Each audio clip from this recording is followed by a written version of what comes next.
Well, hello everyone. Welcome to AirVenture 2024, and specifically, welcome to What's New in ForeFlight in 2024. My name is Ryan McBride. I'm the head of community at ForeFlight. For those who may not be familiar with ForeFlight, we build next-generation integrated planning and flight deck applications that deliver high utility, productivity, and enhanced safety. We serve all different markets, from general aviation, where we started and will always be, to business aviation, commercial aviation, even defense. We have a whole portfolio of products. Our most popular is ForeFlight Mobile, which runs on iPad and iPhone. We also have a dispatching platform available online, as well as a hardware line of products we call Sentry that allows you to receive ADS-B weather and traffic, WAAS GPS, carbon monoxide detection, etc. in flight as well.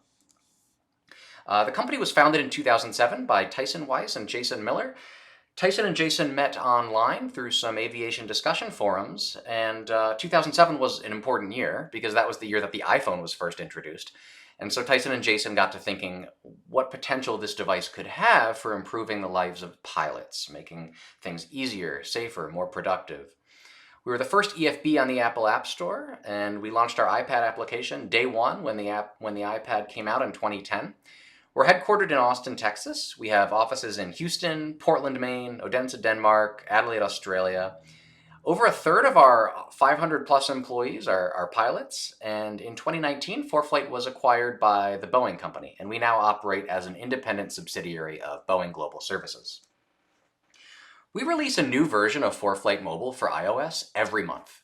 So literally every time you open up your device, once a month, you will see a brand new release of ForeFlight.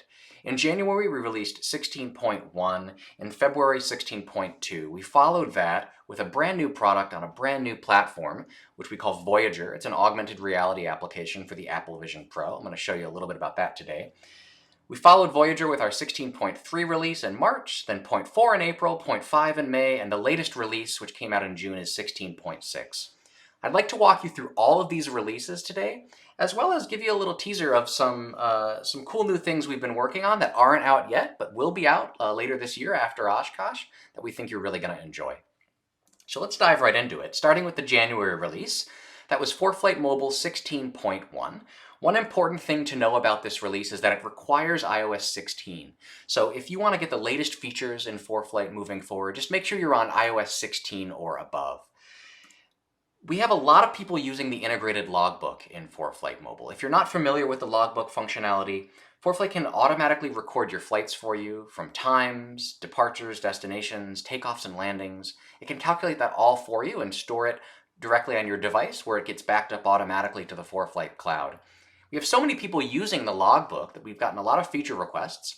And one of the requests we got was the ability to customize the format that you might see a time in the logbook. So looking at the logbook right here, you can see here's a flight that I flew last summer from my home base in Chicago up to the Upper Peninsula of Michigan. And you can see that it was 2.7 hours total time. Let's say you wanted to change the format that you see that time in your logbook. Well, you can simply scroll down in the logbook view to the settings. And if you select settings, at the top of the screen, there is now an entry time format display, and you can select that to change the format that the time will render in your logbook. So I could switch it from the first option to the second option, which shows an additional decimal place. And when I do that and go back to my main logbook view, you can see that that format for my total time has changed respectively. Speaking of formats, we have received quite a few requests for additional customizable coordinate formats. When you're looking at the map in ForeFlight, whenever you tap somewhere on the map, you'll get a view that looks like this. We call this the disambiguation view, but basically this is just a menu that's ForeFlight telling you, the user, hey, here's where you tapped. Here's all the things nearby where you tapped your finger. Which one of these things are you interested in getting more information about? At the top of the screen, though, you're always going to see the latitude, longitude, and field elevation of the point you tapped on. And if you tap the More button next to that latitude and longitude, there's now a copy action where you can copy that latitude and longitude format if you wanted to paste it somewhere else. And if you go into that view, you can now see all of the different formats that are available to copy the coordinates in. So some of these you might be familiar with, some you may not. There's lots of different types of pilots, from business aviation, commercial, even defense, who are using ForeFlight Mobile, and so we want to accommodate all the different coordinate formats that all of our customers use. And you can copy any of those formats in this menu. You can also change the default format that you see when you first display that menu. If you go down to the bottom of the screen and select the link here where it says change the default coordinate format in settings, this will give you a view where you can change the default format that you see. So I could switch this to something else, and when I go back to my main view, that format that I see up at the top is now corresponding to whatever I selected as my preferred default. Also in the first release of the year, we released some expanded runway analysis support. ForeFlight can do automatic runway analysis calculations for many different types of aircraft. Runway analysis basically analyzes your aircraft's individual performance, the current weather conditions, the runway conditions, the airport elevation, all those things get factored in, and it can calculate runway analysis for you. So you can get things like takeoff performance, landing performance, etc. We've added 2 different types of aircraft to our runway analysis in this release. We added the HondaJet series of aircraft, as well as the Kodiak series of aircraft. So if you're lucky enough to fly one of those incredible types of aircraft, you can now do takeoff and landing performance calculations directly in the application. We followed the January release with ForeFlight Mobile 16.2, which came out in February. The first thing in this release that I wanted to call out is something we call the MORA Grid Overlay. If you're not familiar with that acronym MORA, it stands for Minimum Off-Route Altitude, and it essentially provides pilots a quick way to understand the minimum altitude required for terrain and obstacle clearance in a given area, visually on the map. The grid MORA in ForeFlight is initially presented as a 5-degree by 5-degree grid, and that automatically condenses down to a 1-degree by 1-degree grid as you zoom in on the map. Now you might be wondering, why do I need a grid all the way down to 1 by 1 degree? Like why is that useful? And I wanted to give one example here. We're looking at an area of the US, and this is a kind of an interesting area because this area of the US contains both the highest and the lowest elevation points in the lower 48 states. And interestingly, they're only separated by about 77 nautical miles. So if you go from the top of Mount Whitney, which is about 14,500 feet, 77 nautical miles to the southeast, you can go down to Badwater Basin, which is at negative 282 feet MSL. That's a significant terrain change in a very short distance. And so our MORA grid condenses all the way down to 1 degree by 1 degree to account for rapid changes in terrain. So looking at the map in ForeFlight, if you want to display this MORA grid, it's part of what we call the aeronautical map. If you go to the top left corner of the screen and open this menu here, we call this the layer selector, and you open up aeronautical. This is our dynamic data-driven map. And once you're on the aeronautical view, you can customize it and you can turn on and off lots of different things, but one of those things is the MORA grid. And I can customize the way this map looks by going into the aeronautical map drawer, which is at the bottom left of the screen, selecting that button, and I now get a bunch of customization options for this map. If I tap the triple dot at the bottom of the screen, I have many customization options here, and I can scroll down, and at the bottom is the Grid MORA toggle. And when I turn that on, I'm going to see the Grid MORA represented on the map. Now, as I zoom in, this will condense down to a 1 degree by 1 degree grid. Areas with obstacles and terrain under 10,000 feet are depicted in green, whereas areas with obstacles or terrain exceeding 10,000 feet in height are highlighted in red. I want to point out that the ForeFlight Grid MORA incorporates altitude buffers of 1,000 feet for areas that include obstacles or terrain at 6,000 feet or less in altitude, and a 2,000 foot buffer for areas that contain obstacles or terrain of 7,000 feet and above. I also want to point out that the Grid MORA in ForeFlight differs from AOPA, which if you're a US pilot you might be familiar with. That's a US standard and maintains a standard 1,000 foot buffer unless in designated areas, mountainous terrain areas. This is different than that. This is a global obstacle and terrain overlay, and so therefore it has its own buffers incorporated for the whole world. Okay, moving on, another logbook feature in this release, logbook student comments. So instructors can now review student comments prior to signing entries. If you've never used the logbook in ForeFlight to get an endorsement from an instructor, you can do it totally remotely. So you can mark an entry in your logbook as ready for endorsement. It gets sent to your CFI. They get a notification, they open it up, they can review the logbook entry, and they can endorse it. In the latest, in this release of ForeFlight, they can easily append notes to that logbook entry. So you can add some student comments here, and then you can see your instructor and the comments that they've added to the entry as well, and that all gets saved back to your logbook. And so you can see it, your instructor can see it. Really handy. We've also been working a lot on alerting functionality. One thing we're really focused on this year is proactive features, right? Features that will alert you as the pilot to information or situations that are up ahead or that might be occurring soon, and giving you kind of a heads up about certain things. And so one of the latest alerts that we've introduced is what we call aircraft on same runway alerts.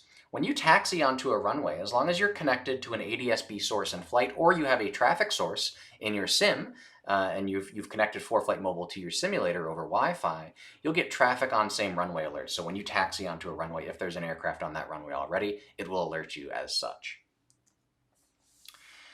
If I go to the More tab at the bottom of the screen and go to the Settings menu up in the top right, I can customize these alerts.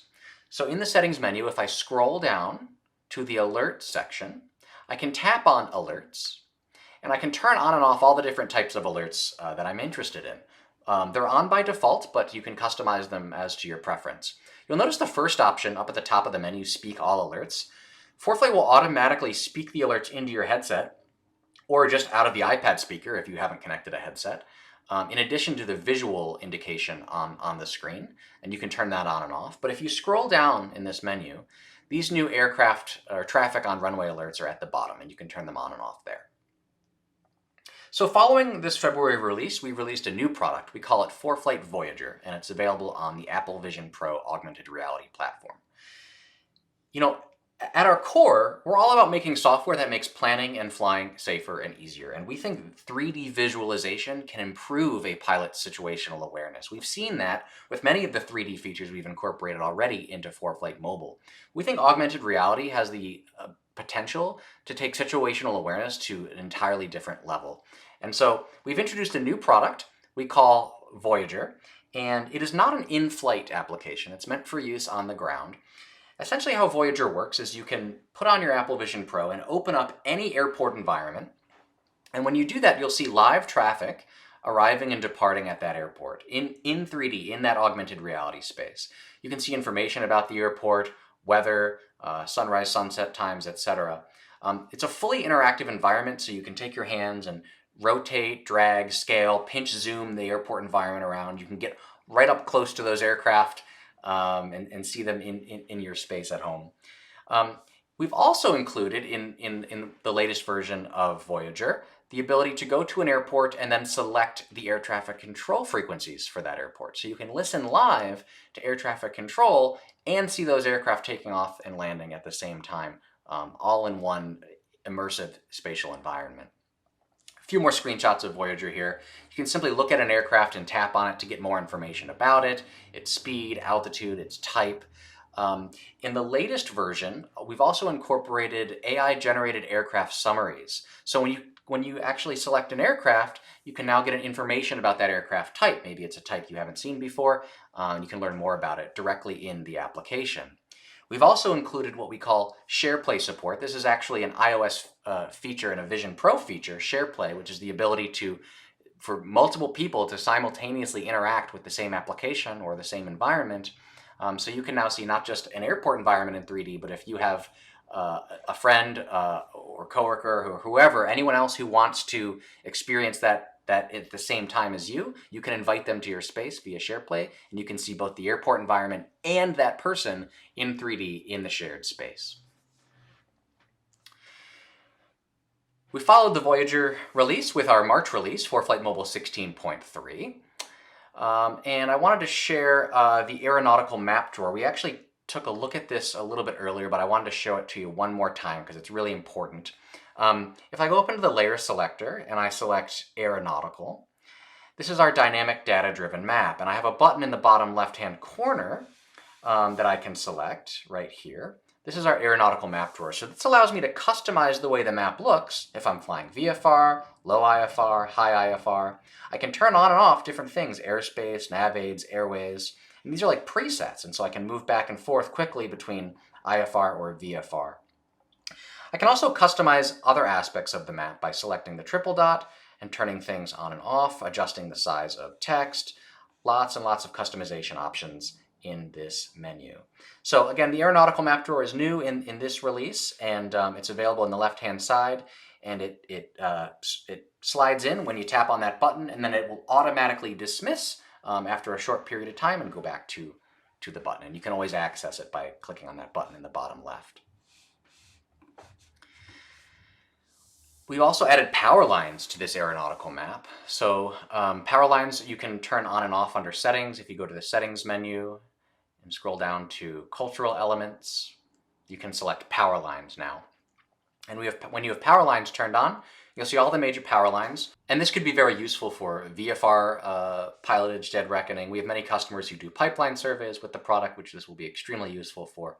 But that's now a new available option in this release.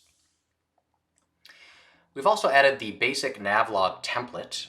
You can generate a Navlog and get a weather briefing in ForeFlight in just a tap. You do this under the Flights view, and you can generate a Navlog by tapping the Navlog button. This is our default Navlog. There's a ton of useful information in here. It's very information dense, richly packed with a ton of really useful stuff. But we heard from customers that many people wanted a simplified Navlog, and so we've added one. And you can see this indication in the top right-hand corner of the screen, basic Navlog template. If you select the settings button, you can now change your Navlog format from standard to basic by selecting the basic option. And here's our new Navlog, our basic format. A lot more breathing room here, a lot more room to write down notes, record actuals, etc. If you scroll down here, you've all your critical information that you'd expect to find in a Navlog, but a little more simplified and a little bit more room to jot down notes. Also in this release, we shipped the ability to connect to cellular data while connected to our Sentry hardware device. If you're not familiar with Sentry, we have a product line of hardware devices called Sentry, and this allows you to get ADS-B weather traffic and a whole lot more in flight while you're flying in the real world. Before we had ADS-B in devices in the world of aviation, really the only way to get up-to-date information while flying with an iPad, to get up-to-date information on the iPad itself, was to connect to a cellular network. And sometimes you can if you're not flying at too high of an altitude and you're in an area with cellular reception, but oftentimes you cannot. We added ADS-B via the Sentry product line, and when you connected ADS-B, your Sentry ADS-B device to ForeFlight, it would then default to using the ADS-B signal as a source for new information for things like weather, etc. And therefore you were unable to get cellular data updates to your ForeFlight device while flying. This is no longer an issue. When you're connected to both an ADS-B device, a Sentry device actually specifically, and you still have a cell signal on your iPad, you can switch back and forth. So you can see ADS-B radar, or you can see cellular-based radar, and the application will intelligently determine which source to pull from based on what you select. The April release, ForeFlight Mobile 16.4, contained a bunch of cool new stuff that I'd like to show you. The first was lowest tilt radar. We had lowest tilt radar in ForeFlight in the past, but the source of that data was discontinued by our provider, and it was a very useful feature, and so we've brought it back. If you're not familiar with the concept of lowest tilt radar, here's just a brief refresher. So here's a NexRad station, okay, a radar station, and when the radar station sweeps the sky, it sweeps the sky in 360 degrees. So it sends a beam out and it rotates that beam around and it sweeps the sky in all directions. But it doesn't just send the beam out at one angle, it actually sends it out at multiple angles. It sweeps the sky at roughly 0.5 degrees all the way up to 19.5 degrees and 360 degrees around. Each NexRad station is tuned for slightly different angles based on terrain that's nearby, etc. But most NexRad stations sweep within this range of angles. That lowest angle if anything is returned, if there's precipitation that's returned when it sweeps at that lowest angle, we call that lowest tilt reflectivity. And if there's anything that's returned across that spectrum, the worst that was returned, the worst, most intense precipitation that was returned as reflectivity to the station amongst all those angles, we call that the composite reflectivity. Now this is pretty useful, right? I mean, if you want to see the stuff that's hitting the ground, the precipitation that's actually affecting surface conditions, that's where lowest tilt reflectivity is really useful. But if you're en route and you're flying in a given area, you want to see what the worst case is in a given cell, right? How much precipitation is that cell generating? That's where composite reflectivity is really handy. So as an example, let's say that we have an XRAD station that's sweeping the sky and it's nearby this airport and there's a storm moving across this airport. Well, the precipitation will vary in intensity within this storm, both laterally but also vertically, right? And so when you're looking at lowest tilt radar for this specific storm here in ForeFlight, you'll see the stuff that's hitting the ground represented on the radar. So that's the lowest tilt. If you're looking at composite, you'll see the worst reflectivity over that airport across all those angles of elevation. So you'll see that magenta color instead. So here's a visual representation of what that looks like. Here is composite reflectivity, a screenshot that I took when some storms were moving over Maine. And so this is composite, so we're seeing the worst reflectivity returned across all angles of elevation in those areas. But if I switch to lowest tilt, there's the difference, right? And I'll switch back and forth. You can see between composite and lowest tilt, there's a lot of precipitation represented here in the composite reflectivity that is not hitting the ground. We know it's not hitting the ground because it's not being picked up by the lowest tilt radar option. And so that's why both options are in there, and we're really excited to have lowest tilt back in the product.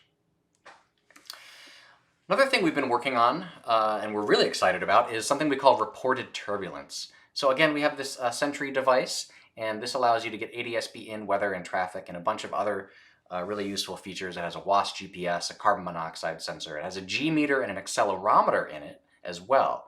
And we realized, well, we have so many pilots flying with Sentry all over the US and all over the world, and we have an accelerometer built into the device. So what if we could try to figure out what the real-time turbulence is for a given flight?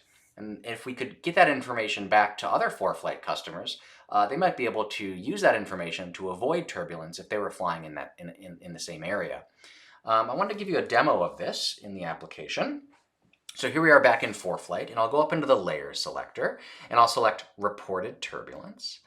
And what I see here is the real-time turbulence reports from ForeFlight customers flying with Sentry. Right now I'm looking at turbulence reports at 1,000 feet, but I can move up and down, and I can see where the reports are happening at many different altitudes. And if I zoom in, I can tap on a turbulence report. I can see when it was reported, how much turbulence was reported, what type of aircraft, what the weight category of that aircraft was. And so I can compare that to my route of flight and make flight planning decisions based on that information. Reported turbulence also works in the profile view. So if you're not familiar with the profile view in ForeFlight, you can go into the flight plan section here and you can enter a route. So I'm just going to enter a simple route here. And let's take this up to let's go up the East Coast maybe, and maybe we'll bend this around here a little bit.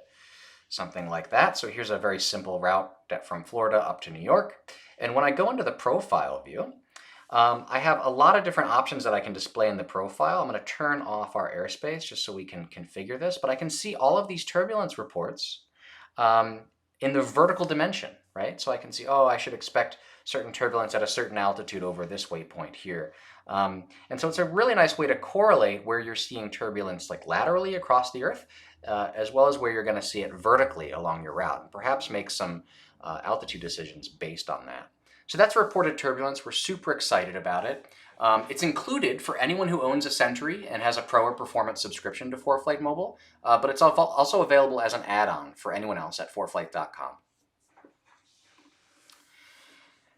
The May release, 16.5, includes some more alerting technology. So wake turbulence alerts is something that we were really excited to get out. Wake turbulence has been in the news lately in a lot of different areas, And we're thinking about how do we provide pilots more heads-up information about if it's likely that they're going to encounter wake turbulence, so that they might make an adjustment to avoid that wake turbulence. This is what wake turbulence alerts look like in ForeFlight Mobile. As long as you're connected to an ADS-B in traffic source, you'll see, and your aircraft has ADS-B out and the other aircraft has ADS-B out, you're going to see wake turbulence alerts. So you're going to see a call out up at the top letting you know that there's wake turbulence ahead, the wake category of that aircraft, its tail number, how far ahead it is.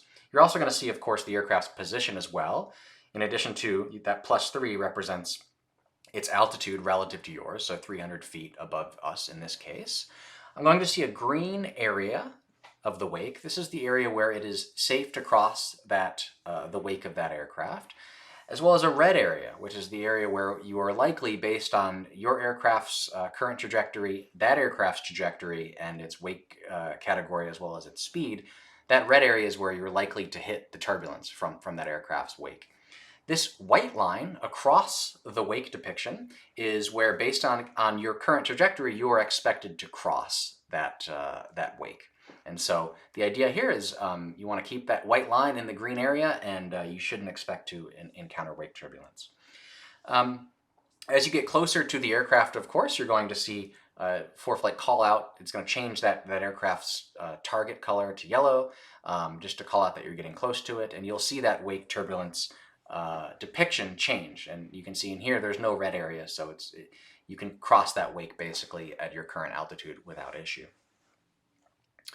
We also added VFR charts for the Middle East and South Africa. We've been working on expanding our chart coverage globally over the past couple years. And so we now have VFR charts for areas of the Middle East as well as South Africa. And if you're interested in getting those charts on ForeFlight, you can go to foreflight.com and you can add all the regions that we have, browse them, and add them directly to your ForeFlight subscription.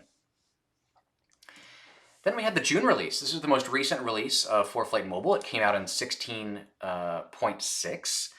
And one of the first things we added in this release was what we call letters to airmen, or LTAs for short. The FAA in the US publishes these, and they're super, super useful for pilots that are flying into airports that they're unfamiliar with, or airports that have a sort of a dynamic environment where things are changing a lot. You can access LTAs under the airport view, under Procedure. Under Airport, if it's an FAA airport and you're a ForeFlight US subscriber, you will see LTAs here now, and you can select an LTA and see information about them. Again, these are published by the FAA on the FAA website, but we've integrated them directly into the application because there's some really useful information in these. And if you're ever flying into an airport in the US that you're unfamiliar with, definitely recommend checking out the LTAs for that airport. We also added summaries of user comments for airports using AI to summarize user comments and put those right at the top of the comments view on the airport view. If you're not familiar with airport comments in ForeFlight, whenever you're looking at an airport, you can go to the comments button up at the top right, and you can see what other people have said about this airport, things to be aware of, if they had great service at a particular FBO. Lots of really useful tips and tricks in here from other ForeFlight users. You can add your own comment by tapping the plus button and add a comment in there at any time. But in the latest version, we've added this AI summarization at the top. So we're taking all of the user comments for a given airport, we're piping that into a large language model, and it is summarizing for all those comments for a quick at-a-glance summary of what people are saying about this airport. So check that out. It's in the airport comments view, and it's available to all subscribers as of this release. We added a new tab in the 16.6 release as well. We call it Discover. And Discover has two components to it. The first is aviation community events. So we've worked with EAA and AOPA to integrate their huge library, or their huge event calendar of upcoming aviation events directly into the application. And so when you're in the Discover tab, you can now see all the EAA and AOPA events. You can filter them by date or type by selecting the filter buttons at the top of the screen. And you can select the date or type of events you're interested in. When you're looking at events, whether you tap on an event on the map or you tap on it in the list view on the right-hand side, you're actually going to see details for that specific event. So I'll tap on Oshkosh, and we can see the AirVenture 2024 information. I can see a summary of that event. I can see when it starts and ends, where it's located. If I scroll down a little bit, I can see what format this event is in. Is it in person? Is it online? Is it both?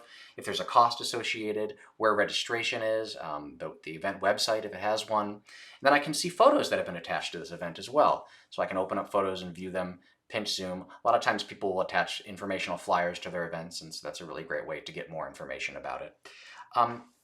All these events are coming from EAA and AOPA, and so if you have an upcoming aviation event that you'd like to be displayed in ForeFlight Mobile, you can submit them to either of these two websites, the EAA event site or the AOPA event site, and they'll show up within ForeFlight within 24 hours.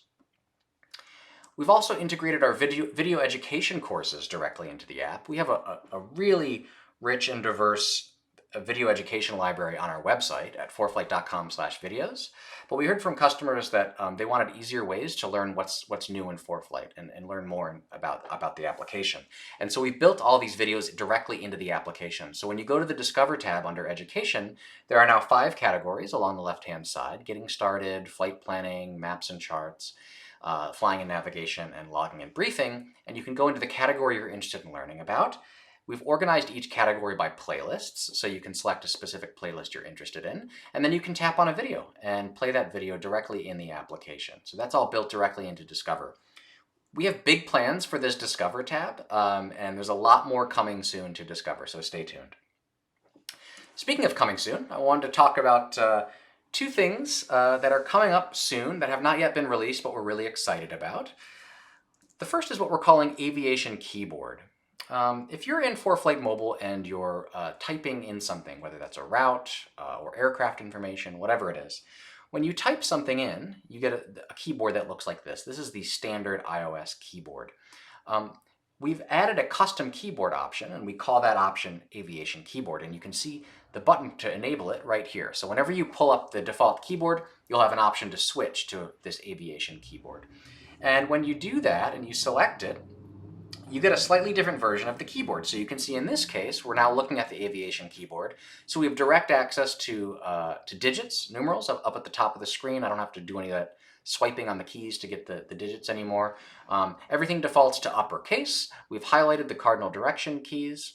If I go down to the bottom and switch to the number keyboard, we now have a really powerful number keyboard that will give you feet, degree symbols, cardinal directions, and you can actually switch this keyboard from the right hand or tap on this button to switch to the left hand, because we know people like to fly with the iPad to their left or to their right, and so you can switch it, the direction of it, depending on your preferences.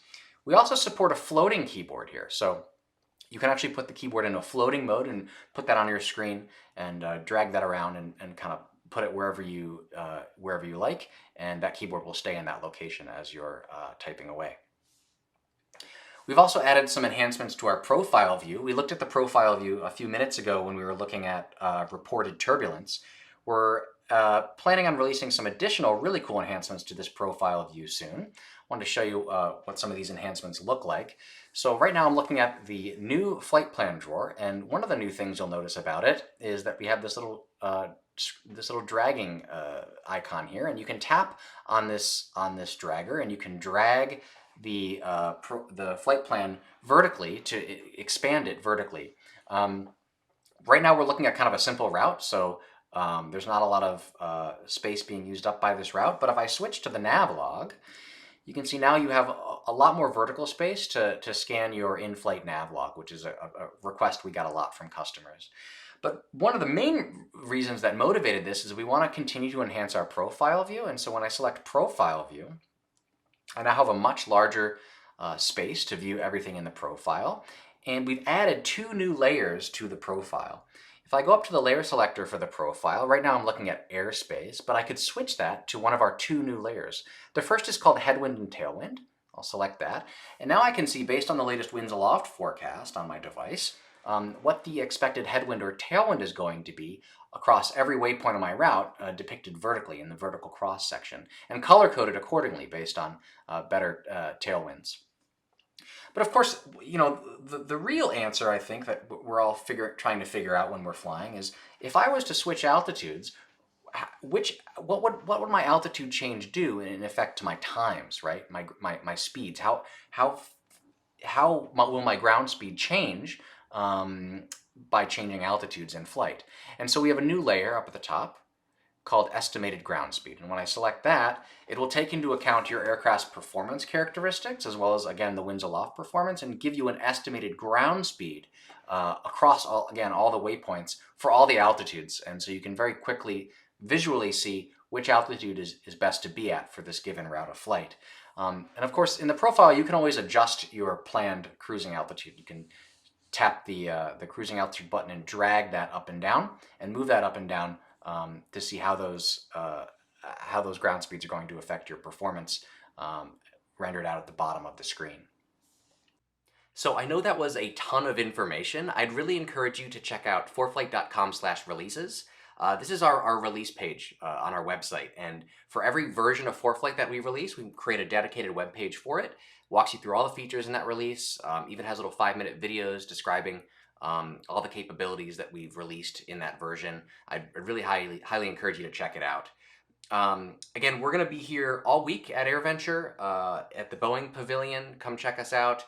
And you can also check out our forum schedule at foreflight.com/EAA. Thank you.